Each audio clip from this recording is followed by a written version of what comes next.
seguridad ciudadana está en modo ascendente, Chávez.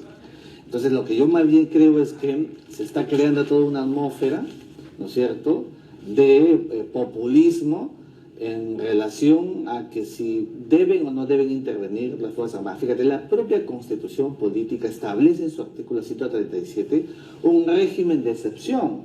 Y este régimen de excepción, que es estado de emergencia y estado de sitio, significa que las Fuerzas Armadas pueden intervenir. No estamos en ese escenario. Es verdad que no estamos en ese escenario. Se dice que es un problema porque la norma jurídica no lo permite. Las normas jurídicas, Chabeli, las hacemos los hombres y se adecuan a las circunstancias de la realidad nacional. Yo podría poner como un proyecto de que el tema de la seguridad ciudadana sea inscrito, ¿no es cierto?, esté incorporado en un régimen de excepción por una circunstancia de un estado de necesidad de carácter temporal, que es lo que se está buscando y se está haciendo. Entonces, que las Fuerzas Armadas no tienen una vinculación con la vida urbana y citadina también es falso, fíjate. Las Fuerzas Armadas están cuando hay un proceso electoral, ahí están ellos cuidando los procesos electorales.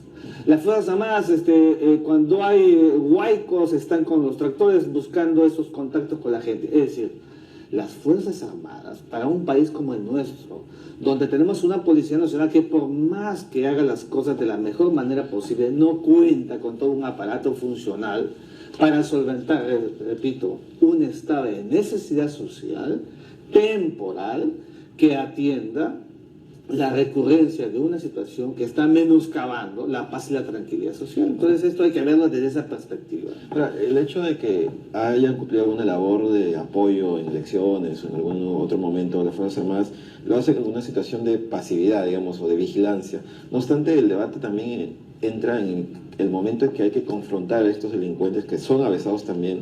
El nivel, digamos, puede decirse, de violencia podría ser mucho más alto. O sea, ¿cómo evitar que los militares vayan más allá de los límites? Fíjate, Antonio, un militar está preparado para circunstancias de peligro. Esto es muy importante. El peligro no tiene pues una nomenclatura ni un cliché. El peligro se presenta frente a una guerra externa, y frente a la delincuencia terrorista y frente a la delincuencia de las calles o los sicariatos.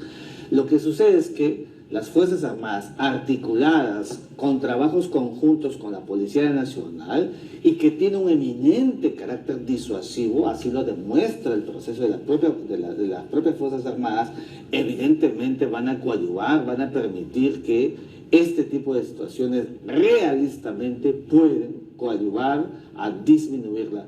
Pero esto tenemos que verlo sin populismo, porque quien lo lanza entonces es tildado de populista, porque no está yendo en función de lo que quieren algunos sectores. Eso no es verdad. Aquí la realidad es que en el Perú tenemos una situación incontrolable, donde la Policía Nacional, por más buen trabajo que haga, no ha sido capaz de poder solventarlo, y tenemos que recurrir a lo que tenemos a nuestro alcance. Tenemos un gran déficit de policías para poder salvaguardar los procesos internos que vivimos. Ahora, se va a necesitar obviamente una reglamentación con límites. Pero se hace pues, porque si el problema es un tema de reglamentación, Antonio, las normas jurídicas se adecuan a la realidad y los hombres estamos para hacer eso. Y entonces no hay sino que dedicarlo y hacerlo con mucha atención y con mucha decisión. Ahora, el problema, bueno, cambiando de tema, Chile y Bolivia en estos momentos, los presidentes se encontraron en la Asamblea de las Naciones Unidas hace poco, luego de este fallo que dio la Corte Internacional de Justicia de La Haya. Finalmente, ¿podría beneficiar a alguno de los dos países? ¿En qué proceso se encuentra? Mira, en asuntos de fondo, el fallo no beneficia a ninguno. Sin embargo, lo que tenemos que decir es que cuando 14 magistrados votan a favor de que la Corte sí tiene competencia, es decir, sí puede resolver el asunto, evidentemente lo que está sucediendo es que la Corte ha atemperado, ha asumido que la pretensión boliviana es una pretensión que debe de revisarse detenidamente para poder emitir una sentencia. Entonces, creo que lo que hemos visto ha sido un mini fallo que vuelve toda la cuerda principal y que vamos a esperar ahora los argumentos de las partes en el asunto de fondo. Chile, el 16 de julio del 2016, debe presentar su contramemoria. Y entonces, en función de ello, la Corte va a tomar decisiones. ¿Qué es lo más importante?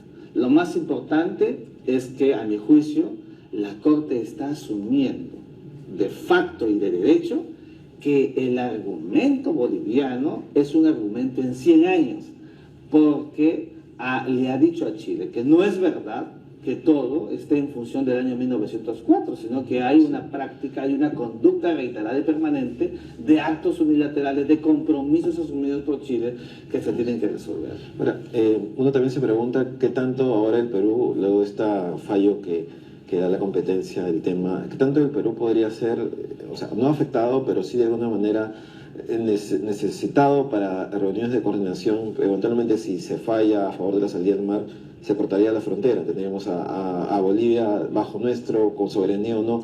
¿Cómo el Perú debería asumir esa etapa nueva?